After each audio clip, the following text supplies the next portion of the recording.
Hoy nos toca exponer a Álvaro Sicarelli, quien es el Sergio Massa pero en versión histérica y gritona.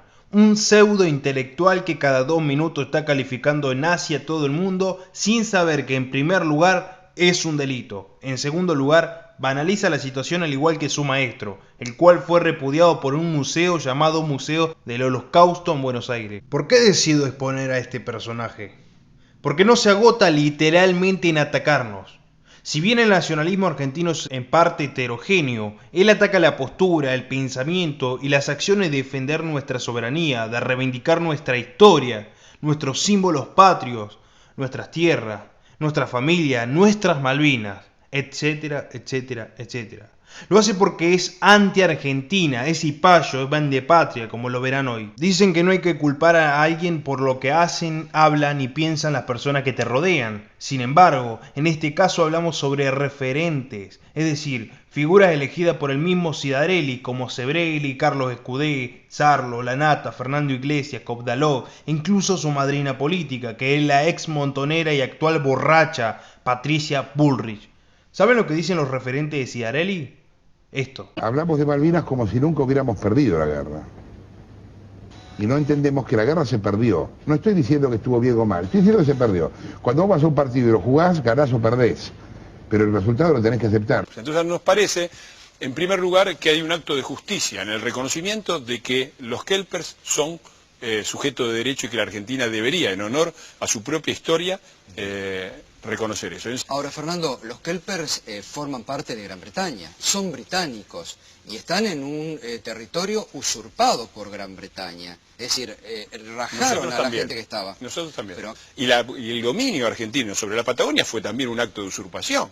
Ahora, digo yo, ¿estamos los argentinos dispuestos a resignar la Patagonia o irnos los argentinos como vos y yo, que somos de origen europeos? Si los pueblos originarios nos dijeran, queremos que se vayan de acá, ¿nos iríamos? Entonces, me parece que hay una gran hipocresía en eso, en pedir que otros respeten cosas que nosotros no respetamos. A ver, vamos a escuchar y además, los kelpers son británicos a partir de uno de los tantos favores...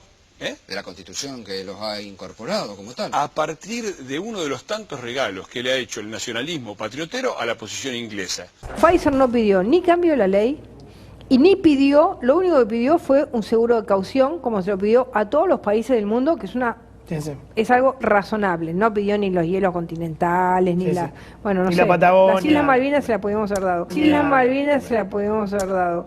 La gente cuando dice las Malvinas son argentinas no se sienta un minuto a pensar si son argentinas, si no argentinas, ni qué son las Malvinas. Reivindicando tierras que aparentemente fueron de la Argentina en la tercera década del 30 del siglo XIX, es decir, cuando la Argentina todavía no se llamaba Argentina, cuando todavía no estaba unificada como país, cuando todavía no tenía constitución. Me defino como socialdemócrata y me importa muy poco la polémica que salga un pro-malvinero. Lo que haría es mandarlo a vivir 6 meses a las Malvinas y a trabajar ahí. Si ustedes pensaron que eran simplemente los referentes, los amigos de él quienes afirmaban que las Malvinas son inglesas, están equivocados, y es que hay una realidad. El mandril también sostiene eso. Esta realidad es la que más asco y repugnancia genera, ya que podés ver cómo se excita con ser un antipatria, cipayo anglófilo. El sodomita reivindica el genocida y racista Churchill, que juró hacer de la Argentina todo lo posible para que estemos siempre aplastados y sometidos, así como la inmoral de Margaret Thatcher, que durante la guerra de Malvinas pensó en bombardear una ciudad de la provincia de Córdoba. Dicen tener como mentor en relaciones exteriores al sionista y masón Carlos Escudé, que afirma que los derechos argentinos en Malvinas son relativos. Puedes tener tu propia opinión sobre el accionar de la Junta Militar y criticarlos, objetar o incluso tener alguna manera distinta de recuperar nuestras islas. Ahora, decir que son inglesas, eso es otra cosa. Y todo lo que sostengan esto deben ser juzgados por traición a la patria. También ocurre lo mismo con su decrépito ídolo Sebrelli, que firmó un documento pro-británico. Más pues esta señora, la que nos devolvió la democracia en Argentina, porque la que nos devolvió la democracia fue esta señora, porque si esta señora no le hubiera ganado un general borracho, demente y descerebrado, que mandó, ¿no?, de las provincias del interior a más de 700 adolescentes sin casi formación militar al muere, y que fue avivado por una turba de descerebrados mentales en Plaza de Mayo, que 2 días antes habían sido reprimidos por el mismo borracho. Si no fuera por esta señora, que fue la que acordó la salida de Hong Kong como colonia británica, no tendríamos democracia en Argentina. Che, Sodomita, ¿es casualidad de que tu jefa política como tu ídolo británico estén relacionados con el alcoholismo crónico? ¿Lo elegiste por ese motivo o porque ambos demostraron su amor hacia Reino Unido? Otra de sus características es que siente atracción sexual por personas de tercera edad. En este caso, un anciano como Kissinger admite que desde adolescente lo admira. Me acuerdo una vez, alguien, yo ya tendría 17 años, y alguien me da un artículo, no me acuerdo si del diario Clarín o de La Nación, sobre política internacional de Henry Kissinger. Y ahí pensé que ahí no había internet, o sea, la internet que había no es la de ahora, y yo que siempre fui un ratón de biblioteca, empecé a buscar libros en la biblioteca del colegio, me iba a la Biblioteca Nacional, a la Biblioteca del Congreso, y me acuerdo que no sé cómo llegué al primer tomo de las memorias de Kissinger, llegué a ser asesor de seguridad nacional de un presidente de Estados Unidos, y a negociar la paz con Vietnam. Entonces yo decía, bueno, yo quiero ser eso también. Entonces yo quería ser un político con un altísimo nivel de formación intelectual. Un político con un altísimo nivel de formación intelectual, pero también querés ser un miserable como él. Otros que te atraen son Soros y Bill Gates, que justificás sus nefastas acciones. Cuidado, de tanto que te atraen estos ancianos se te va a poner celoso el marxista Sebrelli. Aunque yo sea agnóstico, respeto las creencias de las demás personas, no me opongo, no los critico y no odio sus credos. Vos sí, tu blasfemia se puede ver con facilidad. ¿El pacto de la Moncloa con quién? Con la Iglesia, con la Conferencia Episcopal Argentina, que sus sotanas tienen olor a sudor de nene. Yo aborrezco de la Iglesia Católica como institución, me parece nefasta, fascista, retardataria, al igual que me parece el Islam una cosa vomitiva, y cualquier institución religiosa que se transforma en un grupo de poder. El mono manco menciona que rechaza a la Iglesia Católica por la participación que tiene dentro de la actividad política. Por ese motivo pide a grito la separación de la Iglesia y del Estado. Sin embargo, no le molesta la influencia y la participación de la masonería dentro de la misma, sabiendo que algunos políticos, jueces, empresarios forman parte de esta organización nefasta y antinacional. Es un hipócrita y quiere tomarnos de idiota el mono manco. Yo tengo contacto con la masonería del año 2001, pero fui iniciado en el 2014 formalmente. Durante siglos, repito, la masonería fue perseguida. ¿Por qué? Porque obviamente es una organización, repito, libre pensadora, claramente anticlerical en el sentido que no quiere la intervención, no de la fe, sino de los hombres que manejan el poder de las instituciones religiosas, sean lo que sean, en los asuntos que son netamente cívicos y laicos. O sea, la famosa separación Estado de Iglesia. Los regímenes nacionalistas de extrema derecha la acusan de ser una organización liberal o demoliberal antinacional. Lo que voy a tapar obviamente es la firma, acá están todas las firmas de las autoridades que me iniciaron, lo voy a tapar, para les explicar por qué, lo voy a tapar, pero ahí van a poder perfectamente bien que dice The Brother, Álvaro Sicarelli, ¿no?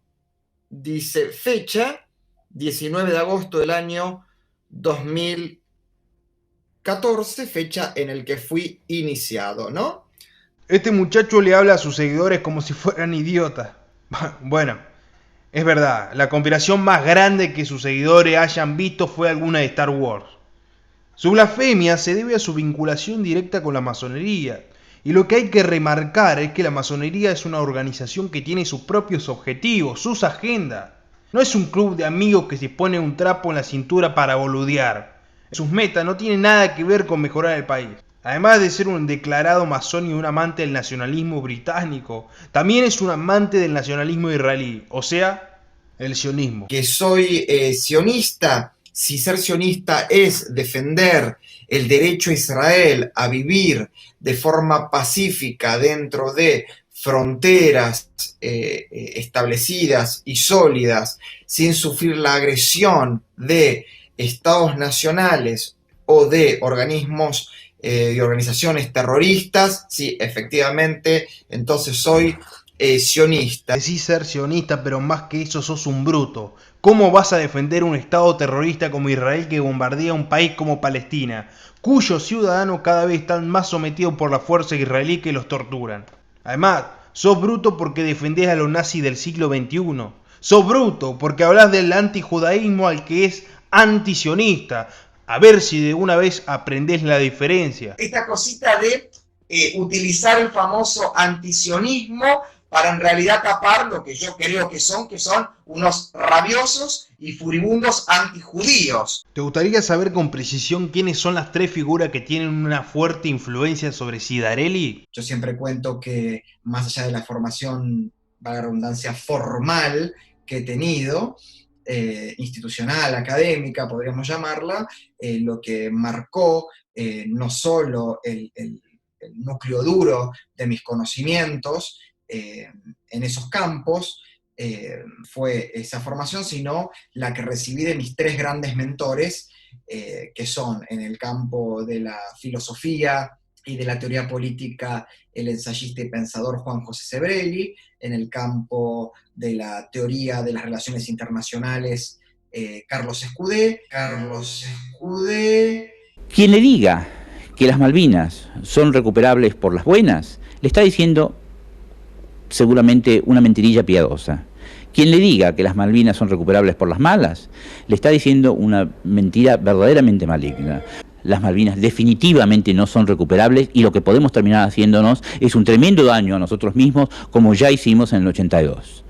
Carlos Escudé, y en el campo de la sociología y el análisis sociopolítico, el no hace mucho fallecido sociólogo y politólogo Rubén Zorrilla. No veo ninguna cosa mala en ser contrabandista. Si no debe existir el control del contrabando. No debe existir. Esto deberíamos poder disfrutar. Pero eso supone libertad de comercio, supone libertad de tránsito de las personas, supone libertad. Es la palabra correcta, ¿no? Sebrelli es un marxista que cuestiona la conmemoración del 2 de abril, mientras que Carlos Escudé es un ex masón ya fallecido que afirma que nunca se recuperará la Malvina. Luego está el liberal Rubén Zorrilla, que está a favor del contrabando.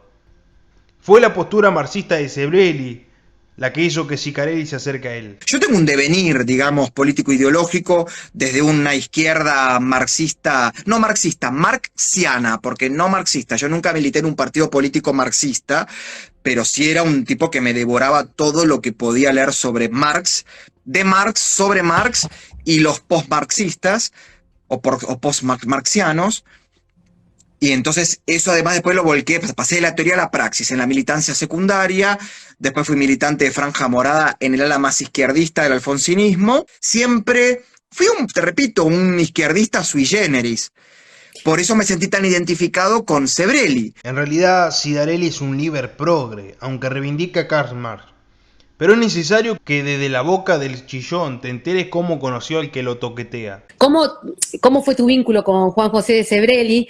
Que veo que, no sé, ¿cómo es tu vínculo? Porque vi que el otro día estabas tomando un café con él. Intelectualmente, en lo intelectual fundacional. Hace 20 años, tenía 20 años cuando lo conocí, por circunstancias que tenían que ver con la militancia que yo hacía a la candidatura presidencial de Ricardo López Murphy, 2002-2003, y en plena campaña presidencial de Ricardo organiza un evento donde muchos intelectuales que habían sido de izquierda, principalmente algunos marxistas y otros alfonsinistas, lo apoyan como un hecho inédito, ¿no? Apoyar a un candidato de centro derecha, o de derecha para ese momento, y bueno, me piden organizar el evento y voy al Museo Malva donde se hace, y bueno, uno de los oradores era Juan José. Entonces cuando escucha al locutor que cuenta el derrotero de él, yo quedé, bueno, y hablemos cuando él empezó a hablar, porque tiene toda esa verba tan coloquial, tan atractiva, y ahí hiciste el clic. Esa verba fue la que hizo que el sodomita se enamore de Sebrelli. Entonces, en el año 2003 se encuentra apoyando por un lado a López Murphy para su candidatura presidencial, por otro lado la ex montonera Bullrich en su candidatura a jefe de gobierno porteño. Luego, formó parte del grupo de La Borracha y en conjunto fundaron el Partido de Unión por Todos. En eso apoyó la campaña de diputada nacional en el año 2005. Fue parte de la coalición cívica de su fundación en el año 2007, que estaba liderado por Bullrich, Carrió y Stolbizer. Formó parte del GEN, Espacio Político Stolbizer, donde en 2011 participaron en apoyo al jefe de gobierno de Pino Solana. Desde siempre estuvo en contra del PRO y de Macri. Una de las jefas políticas que tiene es Carrió, que decidió en 2015 armar una coalición con quien en su momento dijo que era un saqueador y un contrabandista. La situación también ocurre con su otra jefa política, que es La Borracha, ex montonera, Patricia Bullrich, que tildaba a Macri de ser deshonesto y corrupto. Toda esta información pública se puede chequear en los videitos de YouTube. Ciccarelli afirmó en 2013 que si Macri en algún momento era presidente, su gobierno sería igual al de Cristina, lleno de punteros y negociados. Trató a lo del PRO de racista y de que convirtió a la legislatura en un aguantadero. Sin embargo, luego de haber trabajado en el Senado junto a Michetti durante el gobierno de Macri, cambió radicalmente sus opiniones sobre toda esta gente, dejando de existir así su crítica, salvo sobre aquellos hechos indefendibles. Entonces, ¿qué es lo que tiene en la cabeza Cidarelli? En la mal llamada década infame también tenemos grandes defensores de las ideas de la libertad, que se pusieron en el lado correcto, creo, de la historia en ese momento. Y después tuvimos muchos ultraconservadores, casi reaccionarios, que eran liberales, entre comillas, en lo económico. Pero eso no los hacía liberales. E incluso en Argentina nunca terminó de existir un auténtico partido liberal. Liberal en lo económico, liberal en lo político y liberal en lo social y cultural. Liberal en lo económico, liberal en lo político y liberal en lo social y cultural. Liberal en lo económico, liberal en lo político y liberal en lo social y cultural. En algún momento lo intentó tomar esa posición la Unión Cívica Radical como partido de centro. Y sin embargo, por ejemplo, la defensa del libre mercadismo, ¿no? Del libre comercio, de un Estado no invasivo, de un... voy a aprovechar que lo estoy mirando. De un Estado no interventor. No lo hizo precisamente en principios del siglo XX los partidos que uno podría llamar liberales o conservadores, sino que lo hizo peculiarmente, ¿no? para sorpresa de muchos, el Partido Socialista Argentino. Por eso se ríen mucho cuando yo decía que yo era socialista de Palacios y de Juan de Justo. Y sí, yo soy socialista. ¡Yo soy socialista! ¡Socialista Alfredo Palacios soy! Ahora, en el campo de la economía, uno encuentra, ¿no? Por ejemplo, posiciones, ¿no? De Juan de Justo. Primero, por ejemplo, cuando el Partido Socialista Argentino se funda, lo primero que hace es además crear un diario, porque en esa época, en el siglo XX, los partidos políticos trataban de tener un diario, o sea, sacaban un diario diariamente, ¿no? Algo así como un órgano de difusión de sus ideas. En el caso del Partido Socialista fue el diario La Vanguardia. Y el diario La Vanguardia, que se funda en 1894, decía el título, ¿no? Como cuando uno lee un diario, ¿no? El nombre del diario, y abajo tiene un lema que decía, ¿no? La Vanguardia, órgano de difusión del Partido Socialista de la República Argentina, y abajo, entre comillas, decía: venimos a difundir las doctrinas económicas creadas por Adam Smith, David Ricardo y Karl Marx. Y a Karl Marx, al que consideraban el último liberal clásico. Paradójico, ¿no? El Partido Socialista. Y por ejemplo, en José Ingenieros, que fue secretario de Juan B. Justo, pero también lo fue Roca, en su libro Sociología Argentina, decía, por ejemplo: es necesario adoptar el régimen económico capitalista, por el cual llegaremos a, el modelo económico socialista. Sin un desarrollo positivo y completo del régimen económico capitalista, no puede haber condición previa indispensable para toda evolución posterior. Y voy a decir una frase que es asombrosa. Dice: el proteccionismo y el intervencionismo son enemigos del socialismo. En el video que viste recién aparece el supuesto liberal que en paralelo es defensor de la dictadura del 30, paradójicamente. Además, te cuenta cómo los socialistas del siglo XX de Argentina definían a Marx como un último liberal clásico. La realidad es que por un lado es un globalista, un liberprogre, pero por otro es que tiene terrible quilombo en la cabeza, una ensalada. Falta que diga que Burri era de la AAA, que el Presto es periodista, que De Peroncho es inteligente, o que en realidad no es el esclavo sexual de Sebrelli. ¿Querés seguir viendo las contradicciones que tiene? Mirá al liberal dictador. Soy diputado nacional, de las primeras leyes que voy a hacer es, como hizo Eduardo Bolsonaro, voy a sacar una ley para prohibir partidos de filiación nazifascista y filiación comunista. Creo que, a ver, este es el problema. Este es el problema también de los excesos de la libertad de expresión de este tipo de gentuza. Primero, yo quisiera saber cómo vos podés condensar.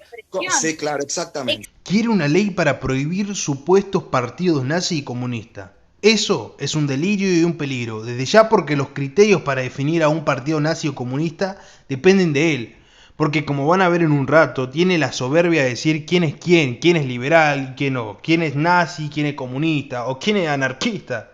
El idiota luego continúa diciendo que hay exceso de libertad de opinión. ¿Acaso no eras liberal? Ahora van a estar viendo en pantalla otra contradicción. La histérica expresa que tiene una postura liberal en lo económico. Tanto sus amiguitos como él abogan por un Estado chico, abogan por reducir los impuestos. Sin embargo, vemos como desde el fondo de su corazón quiere darles DNI a las personas según su género y no por su sexo. Sin rodeo alguno, dice que según la identidad debe hacerse. ¿Cómo se llama eso que estás haciendo, Alvarito? Militar la ideología de género. Otra pregunta. Amante de la reducción del gasto público, ¿cómo se financia la repartija que querés hacer? Por otra parte, todos sabemos lo peligroso que es convalidar del Estado la autopercepción, ya que puede provocar una consecuencia fatal y que terminaría en la relación carnal entre un adulto y un niño. ¿Eso es lo que deseás? Hoy cuando comencé el video le decía que la gritona era Sergio Massa porque realmente hace lo mismo. Massa decía voy a meter en cana a los CAI, ahora está con ellos. La gritona decía que los del PRO eran racistas, que convirtieron a la legislatura en un aguantadero, que Macri llenaría de puntero y haría negociado, que tenían los mismos vicios que el kirchnerismo, que Durán Barba y Marcos Peña eran los Zanini y los máximos del larretismo, que era un férreo opositor, etcétera, etcétera, etcétera. Luego terminaría a los abrazos con ellos. Lo mismo pasó con los liberales. Cidarelli ha atacado en diversos momentos a varios referentes del liberalismo. El motivo es que el proyecto que él defiende es conducido por Bullrich, la cual el objetivo a mediano plazo es lograr que Javier Milei se una a Juntos por el Cargo. En esta imagen se ve claramente cómo ataca a liberales por atacar al macrismo. También ataca al partido NOS y a Gómez Centurión, ya que tiene un sector liberal. Sicarelli trabaja sobre el sector del liberalismo para ayudar a esa muchacha que tuvo una juventud peronista, esa que luego sería miembro activo de Montoneros, esa que se hacía llamar Carolina Serrano, esa que en 2001 fue denunciada por su hoy amiga Carrió por integrar una asociación ilícita con De la Rúa, esa que encarcelaba a tuiteros cuando era ministra de Seguridad. Para esa trabaja. Sepan esto, el Llorón desde siempre tuvo rechazo por Agustín Laje y Márquez. De hecho, los trató en un inicio como una pareja sexual de liberfacho, sosteniendo que el nazi de los dos era Nicolás Márquez. Se ve en una de las conversaciones vía Instagram cómo lo sostiene y además dice que Laje es el idiota útil. También los culpó de la aparición de carteles en una marcha que ellos convocaron. Cuando se dio cuenta que atacar a Laje sería un costo caro a pagar, decidió pegarle solamente a Nicolás Márquez. Un tipo como Nicolás Márquez, que se le pianta un lagrimón el día que muere, Salvador Borrego, líder del movimiento nacional socialista de México, que escribe un libro pedorrísimo, lleno de inexactitudes históricas, sin casi bibliografía, repudiado hasta por historiadores de derecha, se llama Derrota Mundial, ¿no? Un negador absoluto del holocausto, y no del holocausto judío, del holocausto en general, donde dice que no hubo campos de concentración, que no existió la conferencia de Wannsee, el programa de la solución final, que no se asesinaron judíos, homosexuales, gitanos, disidentes, periodistas disidentes, políticos disidentes,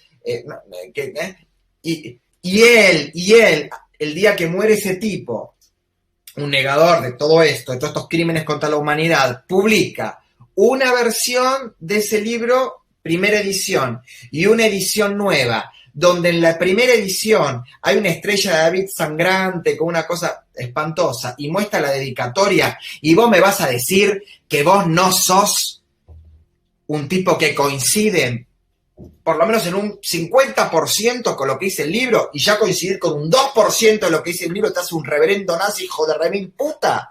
Porque yo quisiera saber qué harían todos los que defienden a Nicolás Márquez si Victoria Donda, Miriam Bregman, Diana Conti pone un posteo, ay, acá con el libro de Juancito, y Juancito era, no sé, un carcelero de Stalin, o el jefe de los servicios secretos de Castro, o, no sé, la mano derecha de Chávez. Se las estarían comiendo crudas y las querrían colgar de los pelos de la argolla en Plaza de Mayo. ¿Está? Entonces, para mí es lo mismo. Yo acá tengo el Mein Kampf. Obviamente que eso no me hace nazi, pero a mí no me van a ver, ay, acá feliz de tener esta primera edición del Mein Kampf firmado por Hitler, qué feliz que estoy. Además, otra cosa, Nicolás Márquez, que dice que él es conservador, pero libertario antiestatista, defiende este tipo de gente que es ultra colectivista, que cree que dentro del Estado todo, fuera del Estado nada. No, dejémonos de joder. A mí, yo pelotudo no soy, pero bueno, y además el pasado que lo condena.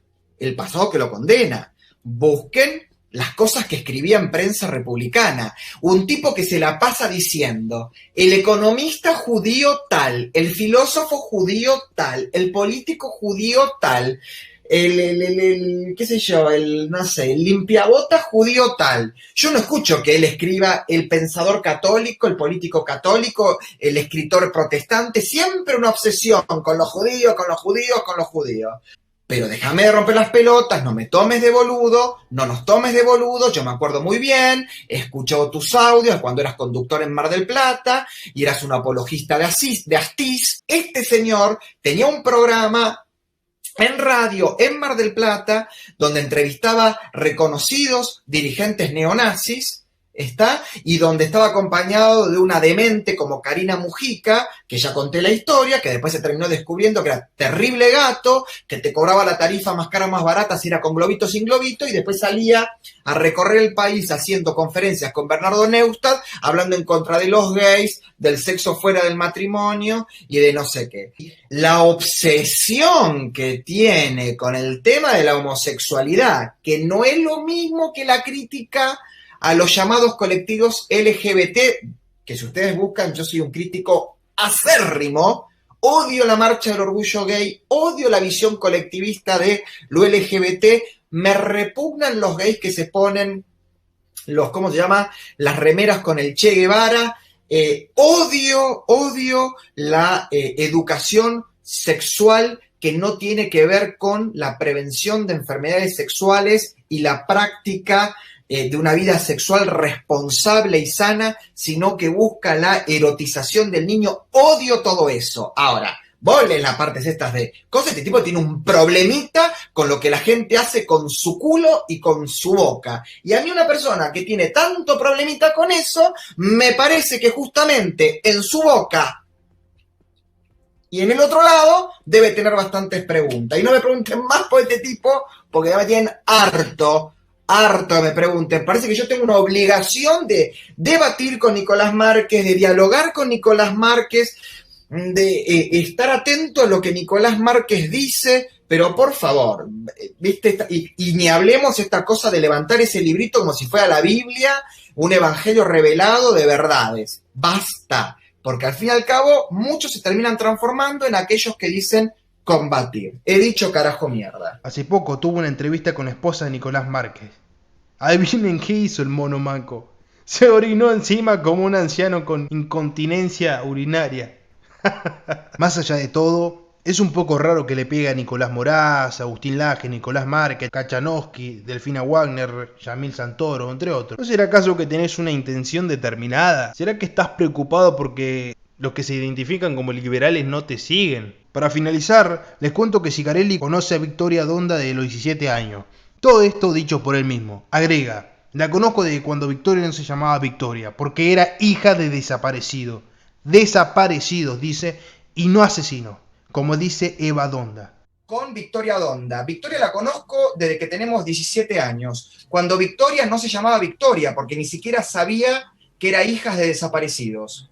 Hijas de desaparecidos. De mis padres sé todas las cosas buenas que me contó mi familia mientras fui creciendo, porque yo tenía 1 año cuando mis papás murieron. Sé también de que eran nobles, que fueron idealistas, revolucionarios y que también mataron.